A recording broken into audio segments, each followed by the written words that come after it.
Quisiera llevarnos al Evangelio de Lucas, porque Jesús allí enseñó que Dios ha establecido un abismo inquebrantable entre los que están en el cielo y los que están en tormento.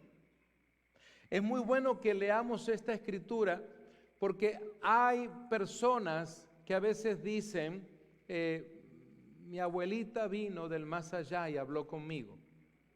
O tuve un momento en que tal persona, mi papá, mi mamá, alguien, un hermano, un ser querido, vino y habló conmigo.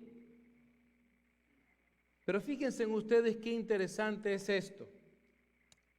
En el libro entonces de Lucas, allí en el capítulo 16, es una parábola donde aparecen dos protagonistas. Uno es llamado el hombre rico y el otro es llamado Lázaro. En la Reina Valera dice que además de todo, en el versículo 26 del capítulo 16, además de todo esto, le está respondiendo aquí el Señor a la pregunta que había hecho el rico. Una gran cima está puesta entre nosotros y vosotros, de manera que los que quisieren pasar de aquí a vosotros no pueden, ni de allá pasar acá. Hay una palabra allí muy interesante cuando dice una gran cisma o cisma está puesta. La palabra puesta me interesó investigarla en el original, es decir, la palabra griega traducida puesta significa establecer o hacer algo firme. Es decir, que el Señor no está hablando de algo efímero, no, es algo firme, contundente. Cada alma que muere sin Cristo ha perdido toda esperanza. Los muertos no arrepentidos se enfrentan una eternidad, un sufrimiento indescriptible, es decir, la destrucción eterna, lejos de la presencia de Dios y de la gloria y de su poder. Pero fíjense en ustedes que es también muy relevante que podamos leer el pasaje de Mateo, Mateo capítulo 25, verso 46. Porque fíjese usted que Jesús le dice, e irán estos al castigo eterno y los justos a la vida eterna. Porque en ese pasaje Jesús está hablando acerca del juicio, pero está hablando acerca de aquellos que han rechazado al Señor y aquellos que han decidido obedecerle. Antes de morir, los no arrepentidos disfrutan de lo que podríamos llamar la gracia común. Toda persona que ha decidido seguir su vida y no recibir a Jesús, es eso lo que tiene, una gracia común, nada más, que Dios concede a todas las personas, tanto los que practican el mal como los que practican el bien. Experimentan los olores, sabores, sonidos de la vida. Ellos pueden conocer el amor y experimentar otras alegrías que forman parte de su vida. Pero el momento en que mueren sin Cristo, veamos esto, el momento entonces en que mueren y no han recibido a Jesús, es decir, nunca se han arrepentido de sus pecados, están aislados de las bendiciones de Dios, tal como el pasaje de Hebreos 9:27 que leí hace un instante lo menciona. Después de la muerte, amados míos, viene el juicio. Además de la descomposición del cuerpo que sigue a la muerte, es decir, el cuerpo físico, vuelve a sus elementos físicos constitutivos. Porque en Génesis capítulo 3 y verso 19, Dios le dijo al hombre, porque tú eres polvo y al polvo volverás. Desde el principio ya Dios está diciendo lo que va a suceder al hombre. Cualquier otra, digamos, empresa terrenal termina y no puede haber más participación en las cosas de la vida.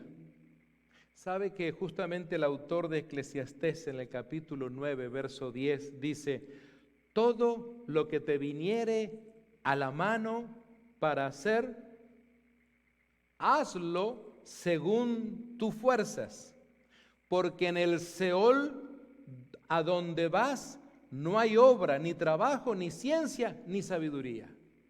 Interesante. Amados míos, los muertos no tienen sabiduría que ofrecer a quienes se les consultarán en el día de los muertos, ni son capaces de escuchar o responder a las oraciones que se les ofrece. Yo sé que alguien me dirá: no, pero pastor, espérese. Yo voy al cementerio, yo allí me siento y me pongo a hablar con un ser querido. Me pongo a hablar con mi abuelita, me pongo a conversar con mi finado esposo, mi finada esposa, o con algún ser querido, con un amigo. Mi hermano y mi hermana, más allá de que usted pueda tener esa práctica más bien terapéutica, déjeme decirle, bíblicamente hablando, ni usted le escucha a ellos, ni ellos le escuchan a usted. Si fuera así, la Biblia lo establecería, la Biblia nos enseñaría entonces esto. Nos diría: mira, vayan a los cementerios, arrodíllense, siéntense allí al lado de las tumbas y pónganse a hablar, y entonces ahí mantendrán comunicación con sus seres queridos que han partido. Pero no hay ni un solo pasaje bíblico al respecto. Ahora, alguien que me está escuchando dirá: un momento, pastor, es que usted se olvida de Saúl. No me olvido de Saúl. Es cierto. Usted me dirá: pero Saúl, el rey Saúl fue y hizo una cita allí, se disfrazó un poquito y fue a ver a esa mujer, una adivinadora, que entonces supuestamente establecía contacto con los muertos. Y lo peor del caso es que cuando leemos la escritura es que el profeta Samuel se aparece y alguien dirá: ahí está, sí, ahí está, pastor, mire, ve, sí se puede, Saúl lo hizo. Un momentito, ¿Saúl lo hizo en obediencia a Dios? Empecemos por ahí. ¿Fue un mandato de Dios? Y pensemos en esto: el hecho de que en esa única vez que encontramos en toda la escritura esta situación, ¿qué vamos a decir? Que fue esa mujer verdaderamente la que tuvo el poder para llegar con su voz entonces a la eternidad donde estaba el profeta y hacerlo venir. Amados míos, sabemos que esa mujer no merece ningún crédito más allá de esas prácticas ocultistas que ella tenía.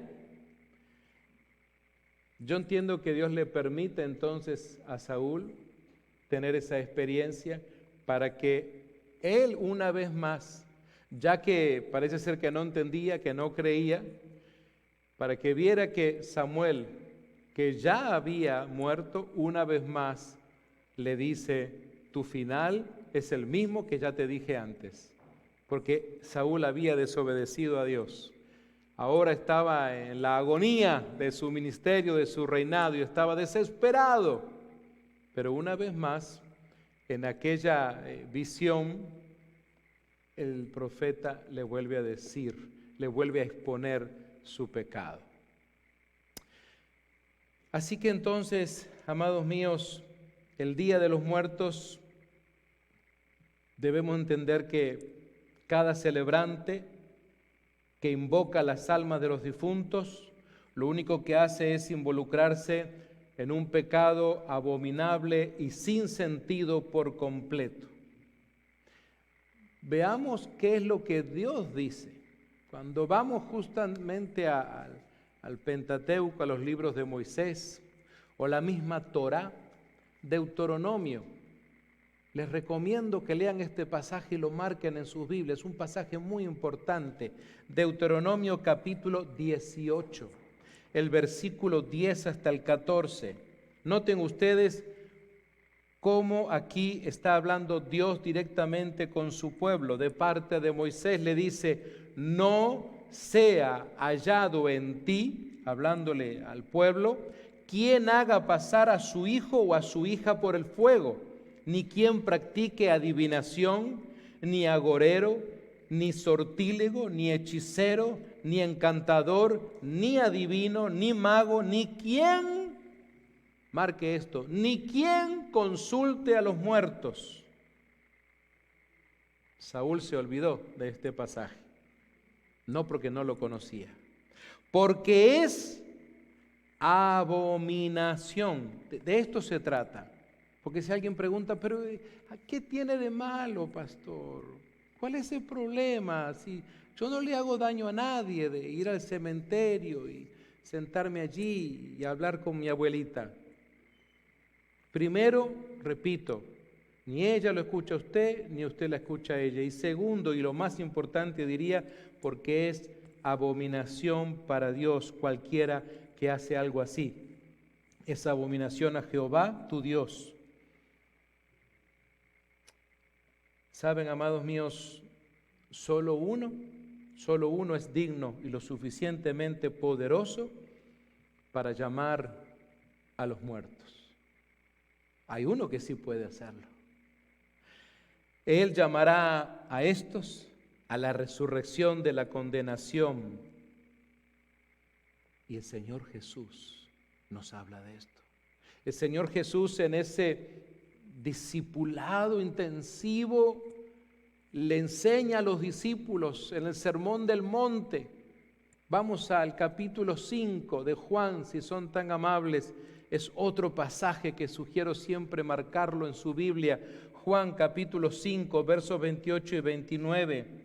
El Señor Jesús entonces está hablando con este grupo de discípulos y les dice, no os maravilléis de esto, porque vendrá hora cuando todos los que están en los sepulcros oirán su voz.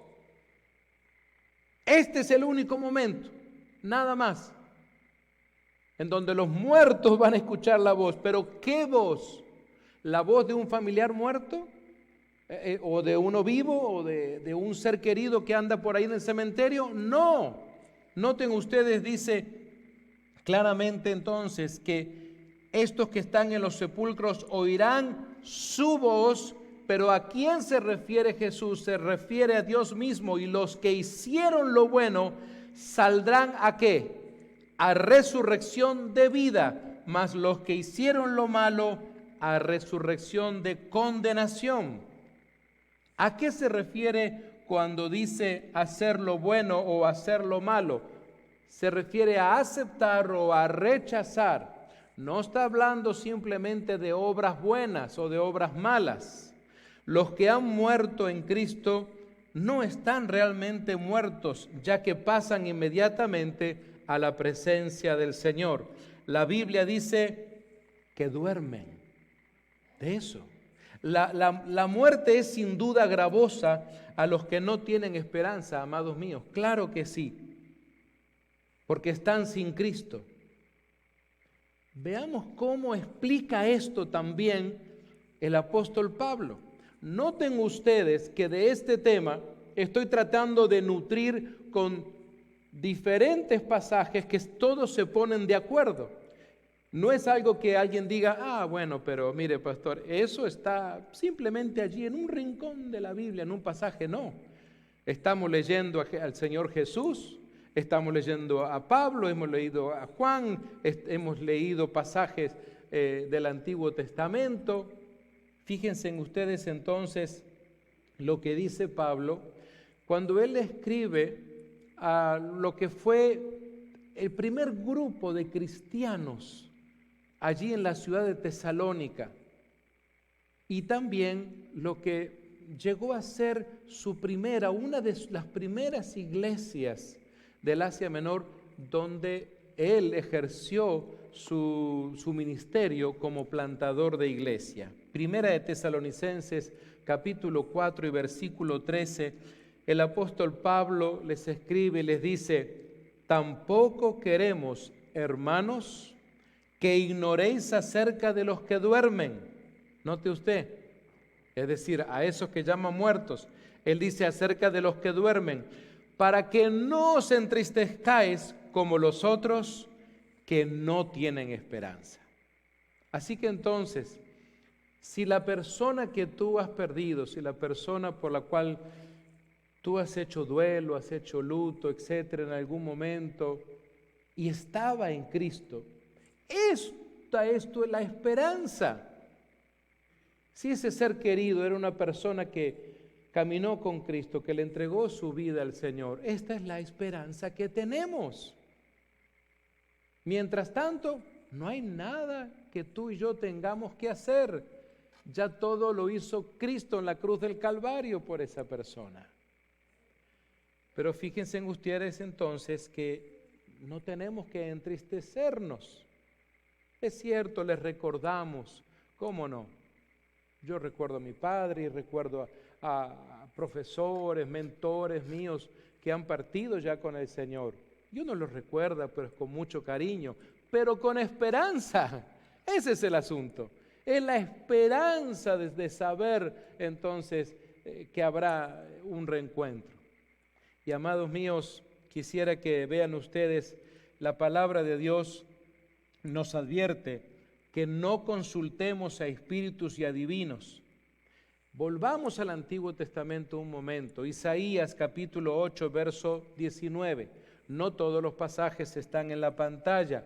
Así que hay una pregunta.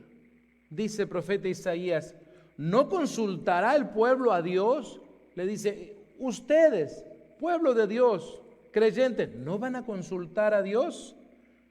¿Consultará a los muertos por los vivos? Note usted las preguntas que le hace Isaías para que la gente piense. En Deuteronomio capítulo 18, verso 10, hemos leído hoy esto. Este pasaje nos decía que aquellos que consultan a los muertos son abominables delante del Señor. Investigando un poco este asunto, me di cuenta que la UNESCO, que es la Organización de las Naciones Unidas para la Educación, la Ciencia y la Cultura, ha declarado el día de la fiesta del Indio Muerto, una obra maestra del patrimonio oral e intangible de la humanidad, y no altera el hecho de que, de acuerdo con las normas bíblicas, los cristianos no deben tener nada que ver con estos mitos. Nosotros no nos regimos por lo que dice la UNESCO o la OEA o cualquier otra organización. Nosotros nos regimos por lo que dice la palabra de Dios. Y amados míos, en Primera de Timoteo, el apóstol Pablo le envía esta carta a Timoteo, que es un pastor joven, es un pastor que que ha sido preparado, tiene poco tiempo pastoreando allí en la ciudad de Éfeso. Y en el capítulo 4 y verso 7 le dice, desecha las fábulas profanas y de viejas, porque de alguna manera este pastor joven también recibía esa presión, especialmente en una ciudad de Éfeso, donde algunos vendrían a proponerle al joven pastor que incluyera dentro del programa de su iglesia ciertas cosas, ciertos rituales que se celebraban también en la ciudad, tal vez con el hecho de atraer más gente. Y esto es algo que también en este tiempo la iglesia también ha tenido o ha incurrido en estos errores, como aquellos que han atraído o pretenden atraer gente celebrando la celebración famosa que ya pasó el 31 de octubre de Halloween. Y mis amados, entendamos estas palabras del apóstol Pablo, porque él termina esta parte diciendo, ejercítate, es decir, es mejor que te involucres, que gastes tu tiempo, ¿en qué? En la piedad. Que piense ¿Cómo puede entonces ser piadoso con la gente, ayudar a estas personas a entender el error de sus vidas? Y luego les dice, ni presten atención a fábulas y genealogías interminables que acarrean disputas, más bien que edificación de Dios que es por fe. Y le dice Pablo, así te encargo ahora. Qué importante es esto, amados míos, más allá de todo lo que puedan decir diferentes organizaciones. Cuando cualquier tradición o costumbre es contraria a la voluntad de Dios expresada en su palabra, queridos hermanos y hermanas, queridos amigos que me están escuchando, no puede haber ninguna justificación. Por favor, recuerde esto, no hay ninguna justificación, no hay ningún argumento tan fuerte que una persona pueda tener para que no sea la palabra de Dios la que tenga preeminencia. Saben, de hecho, aquellos que lo hacen están provocando la ira de Dios. ¿Y por qué digo que personas que de alguna manera han conocido el Evangelio o han conocido de la palabra y de repente practican estas cosas? Es lo mismo que probablemente va a suceder y tendríamos que predicar al respecto y más que nada enseñar, porque el mes que viene también viene otra celebración pagana aún mucho más fuerte, y especialmente a nuestro pueblo hispanoparlante y todos aquellos que transitan por el movimiento guadalupano, que es tan fuerte. Y vemos entonces personas que de repente han estado en la iglesia del Señor, pero llega la celebración del 12 de diciembre y vemos esos anuncios todavía, o vemos que todavía por ahí van a prender una velita o hacer una manda o hacer algo así a la Virgen todavía. Y estoy hablando esto con mucho respeto, porque lo estoy haciendo desde la perspectiva bíblica, porque la palabra de Dios es la que nos exhorta a no hacer tales prácticas, porque ahora estamos en Cristo. Entonces no puedo estar con un pie en la iglesia de Cristo, y no me estoy refiriendo al templo, sino al cuerpo de Cristo, y pertenecer, y con otro pie en los rituales, en las tradiciones que se celebraban antes o que yo celebraba antes. De eso se trata si verdaderamente le he entregado mi vida a Cristo. Leamos por favor uno de los últimos pasajes bíblicos de este día en Segunda de Crónicas, capítulo 33 y verso 6.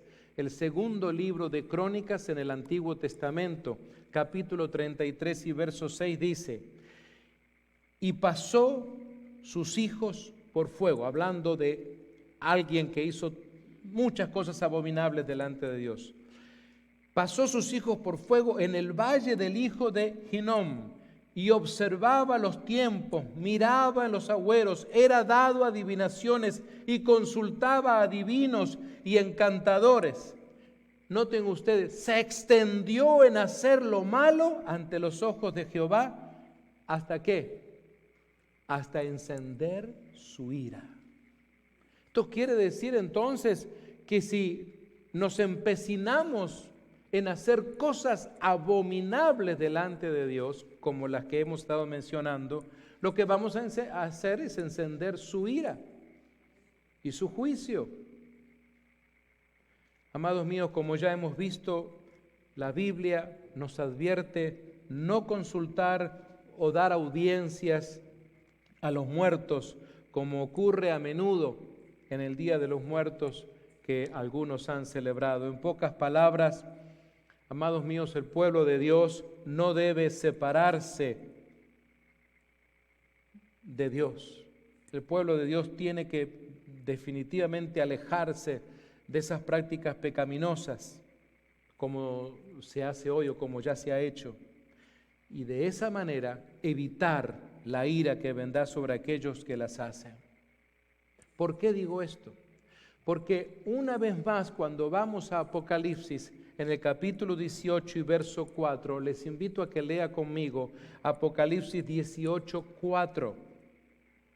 Dice Juan: y oí otra voz del cielo que decía: salid de ella, pueblo mío, para que no seáis partícipes de sus pecados. Note usted, Dios le dice: pueblo mío, tú eres su pueblo y Dios no te quiere involucrada o involucrado en esas cosas.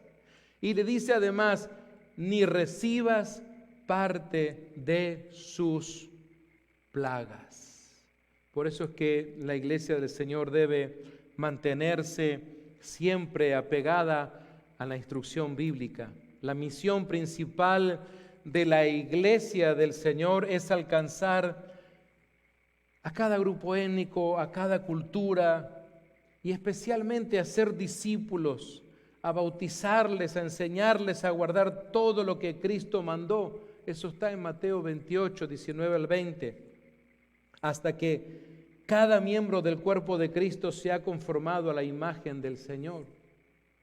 Ese es nuestro objetivo, para eso existimos. El apóstol Pablo lo pone un poquito más claro todavía en Gálatas 4:19, y con mucho cariño, con mucho amor, Pablo dice: hijitos míos, por quienes vuelvo a sufrir dolores de parto hasta que Cristo sea formado en vosotros. Es interesante entonces que nosotros estamos en esa etapa formativa, formados en Cristo y por el poder de su Espíritu Santo. Amados, creo que haríamos bien en seguir el ejemplo del apóstol, convirtiéndose en todo para todo el pueblo, para que por todos los medios podamos salvar a algunas personas. Pero esto no quiere decir que cambiemos el mensaje del Evangelio. Más bien nos humillamos y confiamos en que Dios va a usar su palabra no diluida para que la bendición de la salvación alcance a aquellos que están fuera de la fe. Pensemos entonces cómo los creyentes van a alcanzar para Dios a los que aún no le conocen, si ellos ven a cristianos y cristianas involucrados en actos paganos, haciendo cosas que son abominables delante de Dios. Eso va a ser una confusión para esas personas, porque van a decir: a ver, tú me hablas del amor de Dios, tú me hablas de la palabra, tú me hablas de la salvación, tú me hablas de la vida eterna, tú me hablas de ser obediente a Dios, pero yo te veo a ti teniendo tales o cuales prácticas en determinadas fechas del año. Todo lo que estamos haciendo es confundiendo a tal persona, alejándola en lugar de atrayéndola al Señor. El apóstol Pablo en 1 Corintios 9:22 dice que se ha hecho débil a los débiles para ganar a los débiles. A todos me he hecho de todo para que de todos modos salve a algunos, y esto hago por causa del Evangelio, para hacerme copartícipe de él. Ahora, no está diciendo aquí el apóstol Pablo que entonces para ganar a la gente que celebra el Halloween, entonces él también celebra el Halloween, o para ganar a las personas que celebran el Día de los Muertos, él también va al cementerio y celebra allí. No está diciendo eso, está hablando de esa humildad. El Día de los Muertos está en contraste con el Evangelio de verdad que se encuentra en las Escrituras, y como tal se lo debe evitar como una manifestación más de las mentiras de Satanás. Recuerden ustedes, Pedro dijo que Satanás anda como león rugiente buscando a quien devorar, allí en 1 de Pedro, capítulo 5 y verso 8. Y amados míos, creo que el Día de los Muertos, para dar respuesta a la pregunta que desencadenó este estudio, consiste en honrar a la muerte, y no solo a los muertos, sino en participar consciente o inconscientemente en prácticas ocultas que Dios le prohíbe a su pueblo hacer. Y quiero concluir una vez más con el pasaje de Deuteronomio capítulo 18, el verso 10 dice: no sea hallado en ti quien haga pasar a su hijo o a su hija por el fuego, ni quien practique, y vea usted la lista, adivinación, agorero, sortílego, hechicero, encantador, adivinos, magos, quien consulte a los muertos, porque es abominación para con Jehová cualquiera que hace estas cosas. Mis amados, entonces la Escritura nos exhorta en esto. Cuando alguien le pregunte a usted, o si usted ve a alguien incursionando en estas prácticas, usted tiene la palabra de Dios, siempre con respeto y amor, pero tiene la palabra de Dios para hablar con estas personas, para ayudarles a venir a un encuentro con Cristo y a darse cuenta entonces que todas esas prácticas son abominables, y especialmente en nuestro pueblo latinoamericano donde abundan todas estas cosas. Así que, mis amados amigos y amigas que han estado con nosotros allí en las redes sociales, ruego que esta palabra pueda haber sido de edificación a su vida, de poderle dar respuesta a esas preguntas acerca de la celebración del Día de los Muertos y especialmente haber entendido qué es lo que la palabra de Dios dice. Que Dios les bendiga de manera muy especial y nos encontramos aquí el próximo viernes a las 7 en punto de la noche, hora de California. Dios les bendiga. Mis amados